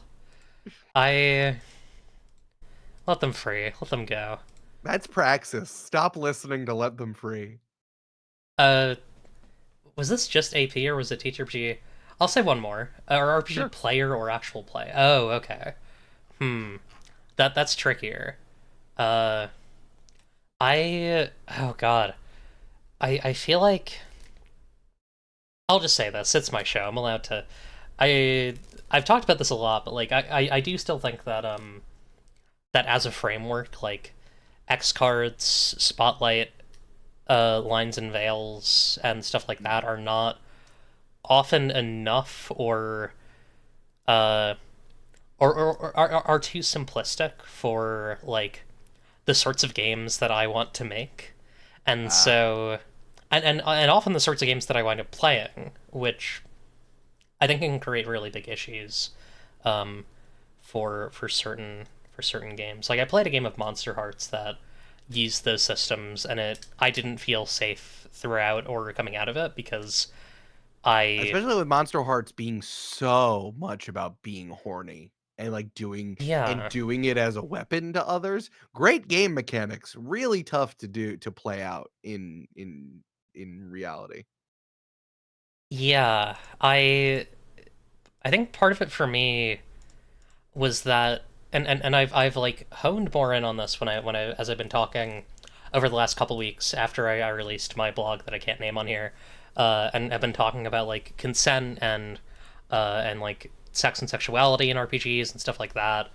Mm, Something that I've realized is that we don't have a really good mechanism. We have a good mechanism for here's what I don't want to see in this game, and here's how I'm going to protect myself if those things come up. We don't really have a good mechanism for talking about desire. And desire is like really important in games like Monster Hearts, where it is life or death, whether like, you know, the other people at your table like know and understand what you're trying to do. sure. Especially if you're like a minority at a table, especially if you're a minority that is like seen as aggressive or, you know, if you're a trans woman, right? Um, and yes, that is why I had highlights to my lines and veils. Super agreed. Oh, I like that. Um, because like if people don't understand what you're going for and you haven't had a conversation about what you're going for, then it can be really hard to come back from someone being like, what the fuck do you mean by that? Out of Yeah. character, right? Like, because, you know, sometimes I have really weird concepts for my characters. Sometimes I come in and I'm like, all right, this is going to be a person who doesn't really care about, like, uh, who doesn't really care about sex, but, like, is trying to have sex with people anyways because it's, like, a power thing for her. And, like, that's a really complicated dynamic to bring into a game. That You is know, not touched y- by lines and veils and all the other stuff, right? And but, like, that fits so seamlessly into Monster Hearts. Like, Hmm. that's probably I can think of, like, 4 classes, 4 Hmm. playbooks in Monster Hearts that it's supposed to be for, and, like, yeah, it's almost like the games are insist upon themselves or, like, are supposed to be like, "Hey, what you're doing it," but that's not how humans work. I think that that's why a big problem with so many of these, like, RPG horror stories. It's like, you guys forgot to talk about, like, humans, Hmm. too. I think a big problem with Lines and Veils is like they don't actually sometimes unless there's already the care in your tabletop RPG that where people respect each other's opinion, then like it doesn't work. Like the new thing I've been seeing a lot is the open door policy where you can just get up and leave at any point and no one cares. And like you're fine to do that. I'm like, I think I would care if someone got up randomly in the middle of a thing, at least for me to say, "Are you okay?" Like, Hmm. that just doesn't really work in the way how humans bounce off of each other. Yeah. Some of the most safe games that I've been in have been games where we did not have a safety conversation. Um, Sure. because there was an implicit understanding that we're all friends, that we're coming to this table to play something that is going to be really intense, and we are all aware that uh, we can stop things at any time and have complicated conversations about what's going on. Um, Mm. and that's like, and also like, um, another thing that I actually want to mention about safety, a thing that safety doesn't cover is worries. I'm worried that I'm going to be too overbearing in this game. I'm worried that I'm going to, I'm worried that I'm going to shut down if something that I don't like happens in this game, and I want you all to like hold me in a safe space here where I feel like I can communicate if that happens. Um, Mm. I think that those things are really useful. I think just broadly we need a maybe not a new framework for safety, but I do think like it's useful to have more complicated conversations about it that go beyond the the pre-established easy tools that you can do at cons, and they're great for cons, but Oh, you know. yeah. I think is the problem is like you need to have an actual conversation with people who you're going to start an artistic project with or an ongoing thing we're all doing here. And if you're at a con, yeah, do lines and veils because you're gonna run into this person and then never talk to them ever again. But just applying them. I like lines and veils too. I think the Mhm. veil works the best. I'm like, hey, don't tell me, hey, coworker, don't describe the graphic sex you're having in this game. But like you can allude to it if you want to. That's funny and fine. But I yeah, you forget to put the humanity into these conversations sometimes because you just take the tool and then have it sit on its own. Yeah. Speaking of inhuman conversations, uh, Hector sent me a message asking what. I'm not going to say what AP Hector guessed, but um, I didn't even put in like a dear Hector. I just said no like a god, like no exclamation point, all caps.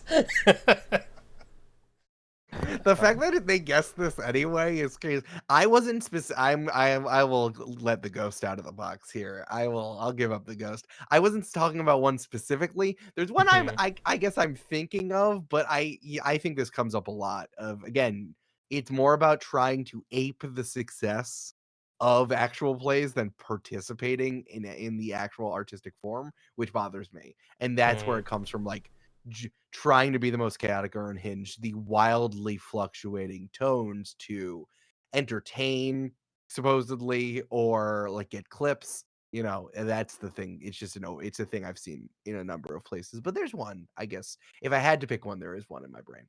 Sure, fine. Smiles. Yeah, Smile. real. Uh, Worries slash fears for yourself is a great lens to bring to safety. I'm taking that away with me. Yeah, it's something I've been thinking about a lot because I come into a lot of games where I'm like, "Hey guys, so here's the thing. I have anxiety, Fair. um, and I am going to like, I'm gonna be anxious about things. I'm going to like I'm worried that I'm going to do something that is going to be confusing, or that someone is not going to vibe with, and Mm. that's not even really a problem. Like I have the thing about the thing about that concern is that I actually have a lot of really great play, and like most of the time people get what I'm going for. Um, but it is I do want to think more about like what a framework for that would look like. Framework, Inventing a new one would be great. I think yeah, that's a hey, will you just go invent a safety framework? Can yeah, you you just know, do that? um, yeah, something for me to think about as I do blogs because I think that's where a lot of my like little ideas are gonna show up over the next year or so. Hell yeah. Hell yeah. Do we have any other emails? Any other questions? I feel we probably have time for like one more question if someone wants to flag us out, either in the chat or in my email. I want to bring more conversation to evolve safety mechanics into something more meaningful, like the ones I learned in leather spaces. Yeah, there's a lot of I mean, obviously there's a lot of overlap between kink and kink safety and TTRPG safety, um, Mm. and I think finding that like you know, trying to keep up with the ways that kink continues to evolve because it is where that stuff starts is a very good aspiration, I think. Mm. Um, That's yeah. why I ask every single one of my players how into vampires they are. I think it self-selects. Yeah. No, it's very it's that's what you gotta ask. You gotta ask how into vampires are you? And would you rather be a vampire or a human going to a sex party? And Yeah. then Or a werewolf or whatever Sookie Stackhouse is. yeah, and then you play D&D about bugs. Sucker. Being planting bug people is so much fun. I gotta tell you, It seems I sick.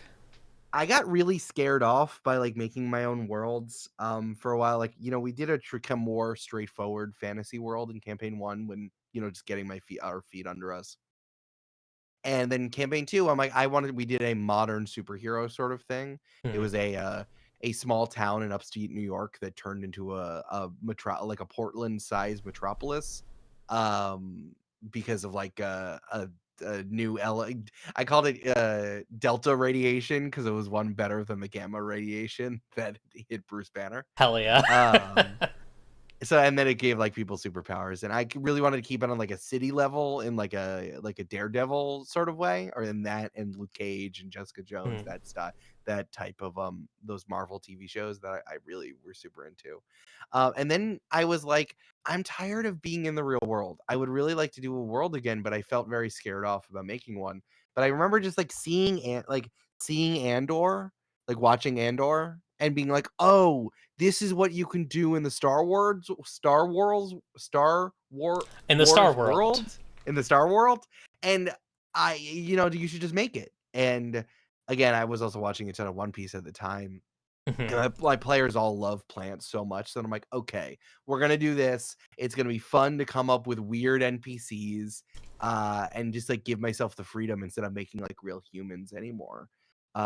So being able to do like, okay, pirate campaign and then mashed up with plant and bug people. It's like you really got to do the Hollywood thing where it's this meets this, and if Hmm. only for your own artistic edification.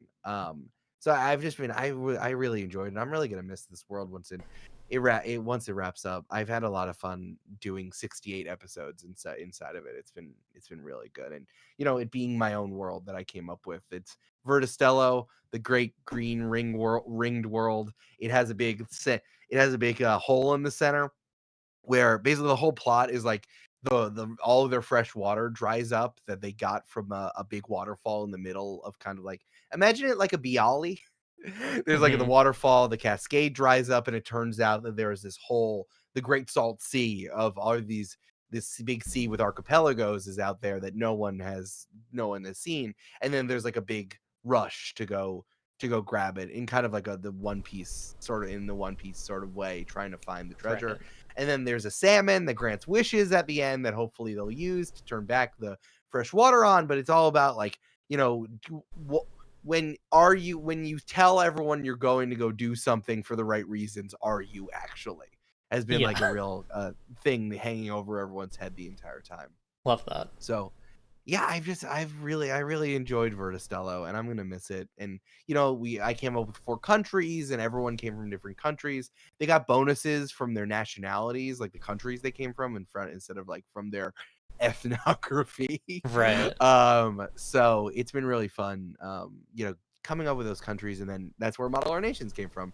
Being able Hell to yeah. try to like make representatives from those countries and like talk in a government sort of way. That I've been really enjoying. Sick. Are you up for one last question? Yeah. Hell yeah. We have one last from House of Dreams, Hector. Who's your favorite designer, or rather, whose design do you enjoy the most? Mm, That's such a good question. Because like, Hmm. I'm also thinking about do I have to this. say a fave? Like, I'm trying to think. Is like, do have enough people made enough like really like have an oeuvre? I mean, for the David Lynch conversation, is like we're Mhm. talking about movies over 3 decades or more, and plus and TV shows mixed in and returning to those TV shows. It's like, can I say one person who I am who I have a relationship with in my head like this? The Bakers are probably Um, the closest, like in terms of like an oeuvre, hmm, because you can follow the I arc of Apocalypse World and also yeah, like a lot of shit that they've kind of invented. yeah. There's some people who I feel really strongly about. Like usually, if something came out from Evil Hat Games, I'm like, yes, Mhm. good. Like good job, guys. I hope it's good. Wait, did Evil Hat do the Avatar tabletop RPG? No, that was Magpie. Oh, that was Magpie. Okay, so then good. I didn't really like that. I thought it was 5 hats on a hat just to fulfill an IP. But yeah, the stuff from Evil Yeah. Hat, I really like. I really like the stuff coming out from oh god, his name is escaping me. The guy who makes Brindlewood Bay. I really like a lot of the stuff that he makes, Uh, and Brindlewood Bay crashing through as it has. Jason Cordova. that I think I nailed it. sounds like something. That sounds. I think I'm 99% sure that's his name. I really like the stuff that he makes. Again, it feels like very postmodern almost. Yes, Jason Cordova. Thank you, House. Um, it feels like very postmodern in that way, where like Monster of the Week is a relatively old game, like Inspectors is a relatively old game where you're doing real form following function. And I think that Brindlewood Bay feels like a real iteration on that, in really honing what it means to make a tabletop RPG that tells a specific story as informed by a specific type of media. I really like what he's doing there. Hell yeah. Um.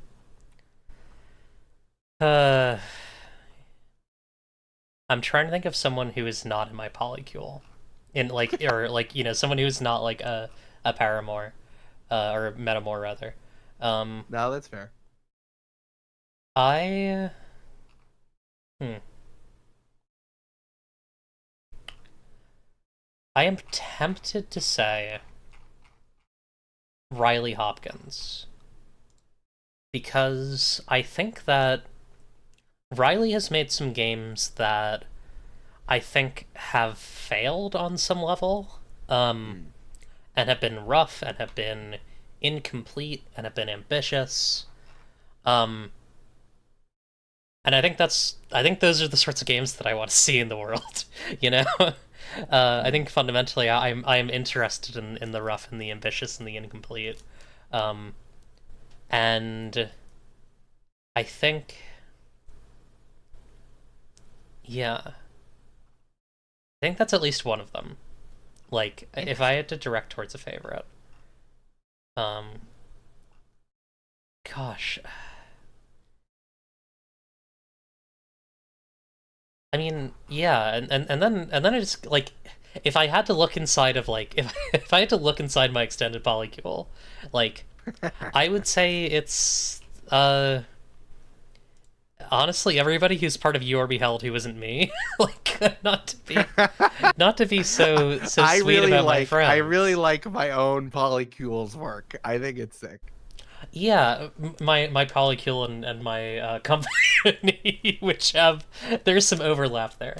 Um, Eclipse, I was literally gonna say Eric Silver's fucking crushing it right now. So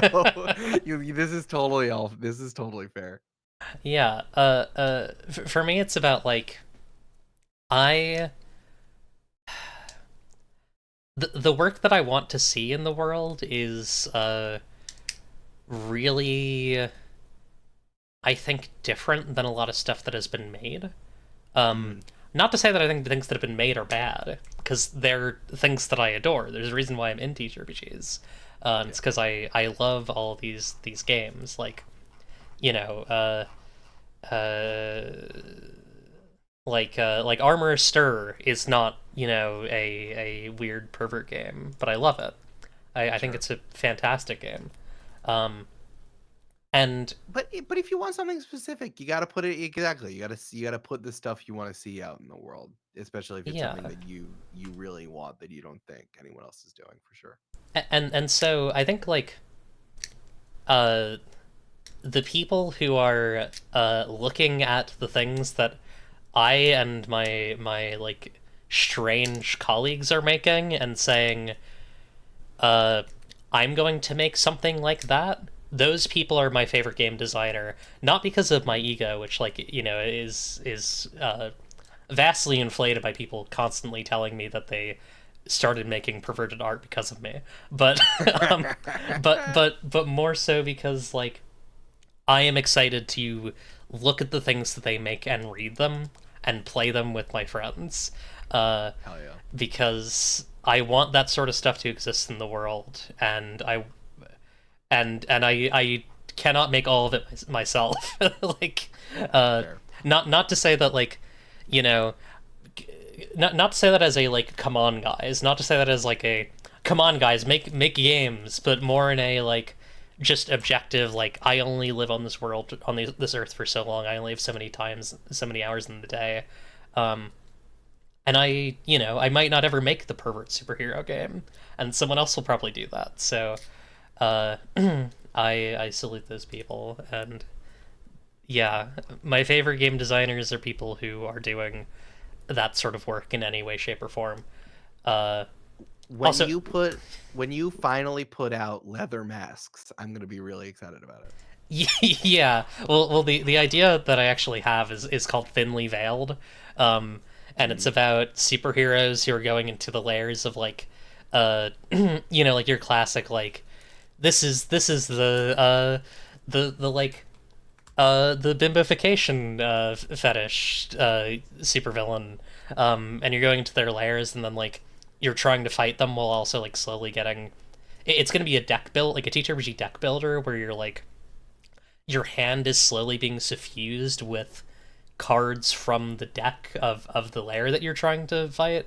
Um, sure. but yeah. So what was my point? My point is Ananthropy is also one of my No, it's favorite game great. designers. Good. Go check out Ananthropy's stuff, including Princess with a Cursed Penis, which I think is really good. And also Princess with a Cursed Sword if you want the normal version of that. Um, and also Mighty Jill Off, which got a pretty big like had a pretty good moment on Twitter a couple months back. Um, but yeah, those are things that I like. Good. um, Good. Yippee! All right. Well, Eric, thank you so much for being on the show. Do you have anything you want to direct folks towards besides Yeah. modeling our nations and join the party, which I will link again quickly. Those are the ones specifically. Yeah, Model Our Nations. If you want a GMless game, if you liked Civilization 5 or you did Hmm. Model UN in high school and you want to bring it to and you want to have a winner in your tabletop RPG, check that out. I think we're doing really good stuff over and Join the Party. We've been doing it since 2016, 2017, and just bringing the ethos of that first excitement of actual play back to everything. I'm and also I'm the best DM in podcasting, so you should probably listen to it. Yeah, this is true. This, from what I've heard, I was stunned. In an instant, I knew. Everyone's saying it. And yeah, go Hmm. follow me on Blue Sky. I'm Eric Silver with all the Blue Sky biz at the end there. Would love to have you. Hell yeah. All right, we're gonna raid Moonshot Network, who are playing the Dark Pictures anthology. Moonshot, Nice. run by Riley Hopkins, who I've mentioned a couple times on this show, and I figure might as well send folks over there. Um, Smart. have a good night. Next week will be Sabrina Hawthorne, right?